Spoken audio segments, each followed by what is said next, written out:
दोस्तों, फिलहाल ही में आप सभी लोगों ने भागेश्वर धाम सरकार का नाम तो जरूर सुना होगा। अगर आप लोगों ने ये नाम सुना है तो धीरेन्द्र कृष्ण शास्त्री जी का नाम आप सभी लोग बहुत अच्छे से जानते होंगे। आइए इनकी इतिहास से जानते हैं। दरअसल उनका जन्म 4 जुलाई सन 1996 छतरपुर नाम के जिले के अंदर एक गड़ा नाम का गांव है, वहां पर हुआ था। एक ऐसे परिवार में हुआ था जो थोड़ा सा गरीब थे। इनके दादाजी यहाँ पर मौजूद एक हनुमान जी के मंदिर के बहुत बड़ी पुजारी थे, काफी ज्यादा सिद्ध पुरुष थे। लोग उन्हें भगवान दास गुरुजी नाम से जानते थे। उनका पूरा नाम भगवान दास गर्भ था। वो यहाँ पर मौजूद हनुमान जी का मंदिर, जिनका नाम था बालाजी सरकार, वहाँ पर रहकर पूजा पाठ करते थे। अपना एक दरबार भी लगाते थे। लोग अपनी परेशानियाँ, अपनी अर्जियाँ, अपनी मनोकामनाएं लेकर उनके दरबार पर पहुँचते थे और चमत्कारिक तरीके से उन लोगों की सारी मनोकामनाएं वहाँ पर पूर्ण होती थी। किसी तरह की कोई परेशानी होती थी तो वो भी ठीक होती थी। यहाँ तक कि कोई भूत बाधा, प्रेत बाधा होती थी तो वो लोग उसी कंडीशन में वहाँ पर आते थे और भगवान दास गर्भ के सामने से ठीक होके चले जाते थे।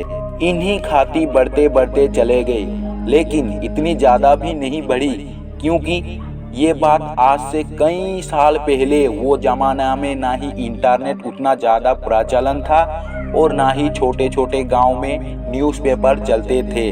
लेकिन धीरे धीरे समय बीता और उनके पोते का जन्म हुआ, यानी कि 4 जुलाई सन 1996 में, और 9 साल की उम्र से ही उस मंदिर के देखभाल करने लगे। हनुमान जी की भक्ति में लीन हो गए, रामायण का पाठ करने लगे, महाभारत सीखने लगे, सब कुछ जानने लगे।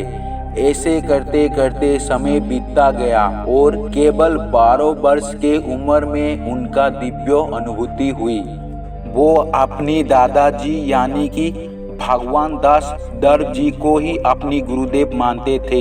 इस मंदिर के पास में ही उनकी समाधि बनाई गई और जैसे जैसे धीरेन्द्र कृष्ण शास्त्री जी बड़े होते चले गए, उनकी ये दिव्य अनुभूति बढ़ती चले गई। यहाँ पर दादाजी के बाद उन्होंने ये काम संभाल ली। उन्होंने अपना दरबार लगाने लगे और धीरे धीरे इन्हीं ख्याति बढ़ती चले गई, जैसे कि उनकी दादाजी की बढ़ी थी। उनके भक्तों गोड़ यहाँ पर आए और कुछ लोगों ने इनके वीडियो इंटरनेट पे डालने लगे। सोशल मीडिया में ये तेजी से वायरल हो गए। कारण सिर्फ इतना ही था, इनके दरबार में कई सारे लोग अर्जी लगाने पहुंचते, अपनी मनोकामनाएं लेकर पहुंचते, लेकिन वो किसी को भी ना जानते हुए बावजूद ही वो भीड़ में से इसी एक का नाम लेते और पास बुलाते और सामने वाले को कुछ कहने भी नहीं देते और उसकी सारी परेशानी उनके एक बोर्ड में लिख देते थे और उसके परेशानी का निवारण भी लिख देते थे। उसके माता पिता, रिश्तेदार का नाम भी लिख देते थे और फिर चमत्कारिक तरीके से पूछते थे कि बताइए आपकी परेशानी क्या है। पर कमाल देखिए, सामने वाले की भी वही परेशानी निकलती है जो भागेश्वर धाम सरकार यानी कि धीरेन्द्र कृष्ण शास्त्री जी ने पहले से ही ये उनके बोर्ड पर लिख रखी थी। कमाल की बात तो ये थी कि वो अपने दरबार के लिए किसी से भी 1 रुपए भी नहीं लेते थे। कई सारे लोग, सैकड़ों से हजारों के ये लिस्ट पहुंची, यहाँ पर पहुंचते और अपनी मनोकामनाएं पूर्ण करवाकर वहां से लौटते। दरअसल भागेश्वर धाम सरकार जी के दरबार में आने की कुछ प्रोसेस होते हैं। प्रोसेस को आप पर्सनली चार्ज कर सकते हैं। लेकिन यहाँ पर आने के बाद लोग एक लाल कपड़े में नारियल को लपेटते हैं। यहाँ पर जो बालाजी सरकार का यानी कि हनुमान जी का मंदिर, उस मंदिर के 21 परिक्रमा करते हैं लगातार राम नाम की जाप के साथ। इसके बाद यहाँ पर उस लाल कपड़े के साथ नारियल को बांध दिया जाता है। यहाँ पर कई लाखों इस तरह के लाल कपड़े वाले नारियल टंगे हुए हैं। लोग इसी तरह अपनी मनोकामनाएं करते हैं। यहाँ पर आने वाले लोगों का ये मानना है कि ऐसा करने से उनकी सारी मनोकामनाएं पूर्ण होती है। यहाँ पर हर मंगलवार को दरबार लगते हैं। समय समय पर मंगलवार के अलावा भी लगता है। लाखों लोग यहाँ पर पहुँचते हैं और लाखों लोगों के भीड़ से गुरुदेव किसी का भी नाम लेते हैं और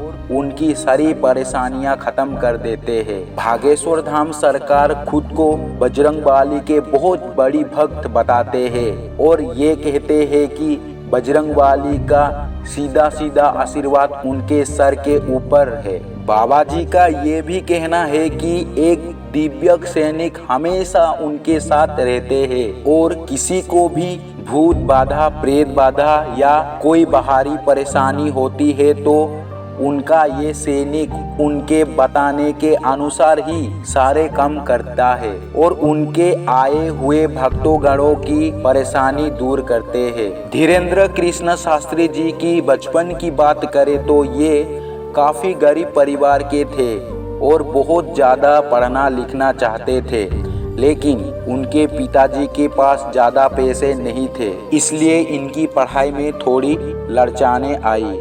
लेकिन इन्होंने 8वीं कक्षा तक अपने गांव में ही पढ़ाई कंप्लीट की और उसके बाद ही अपने गांव की 5 किलोमीटर दूर तक गंज जाते और वहां पर पढ़ाई करते।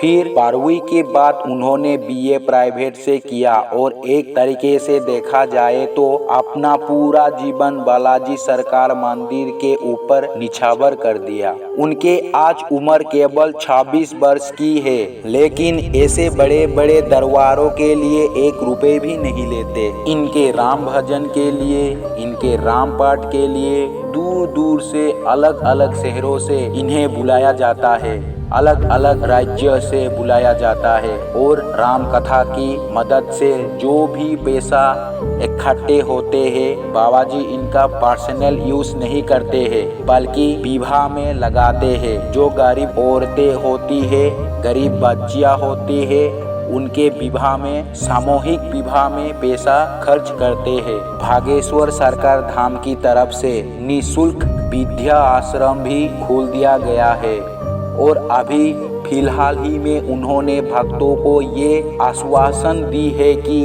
पूरी तरीके से निःशुल्क अस्पताल को खोलेंगे। केवल भारत में ही नहीं, फिलहाल ही में भागेश्वर सरकार जी को ब्रिटेन में भी बुलाया गया था। वहां पर उन्होंने वहां के सांसदों और भारतीय समुदाय के बीच में राम कथा का पाठ कराया, जिससे वहां के लोग भी बाबा जी के सामने नतमस्तक हो गए। यहाँ पर काफी ऐसे मीडिया एजेंसी लोग हैं, काफी सारे ऐसे न्यूज रिपोर्टर हैं, भेष बदल के बाबा जी के सामने पहुँचे, उनके दरबार में एंटर की, उनकी पोल खोलने की कोशिश की। लेकिन विश्वास मानो दोस्तों, हर बार भागेश्वर धाम सरकार जी ने उस न्यूज रिपोर्टर वालों को, उन भेष बदले आए हुए लोगों को एक झटके में पहचान लिए। और फिर क्या था, बड़े बड़े न्यूज रिपोर्टर भी जो कि भेष बदल के उन्हें एक्सपोज करने आए थे,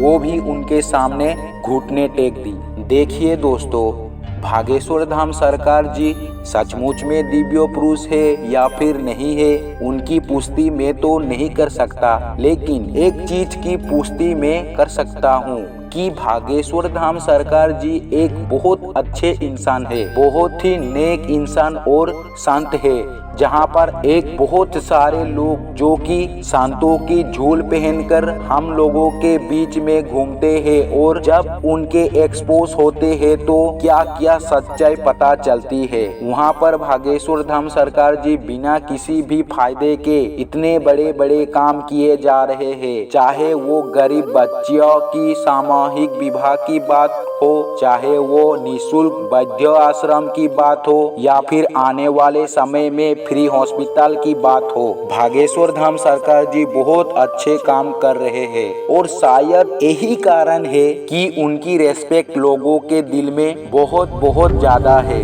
दोस्तों, आपकी क्या राय है इनके ऊपर कमेंट सेक्शन में जरूर बताइए और अब तक इस वीडियो को देखे हैं तो लाइक जरूर कर दीजिए। चैनल को सब्सक्राइब करके बेल आइकॉन को ऑल के ऑप्शन में क्लिक करना ताकि इसी तरह की हैरान कर देने वाली सच्ची घटना आप देख सके। Thank you.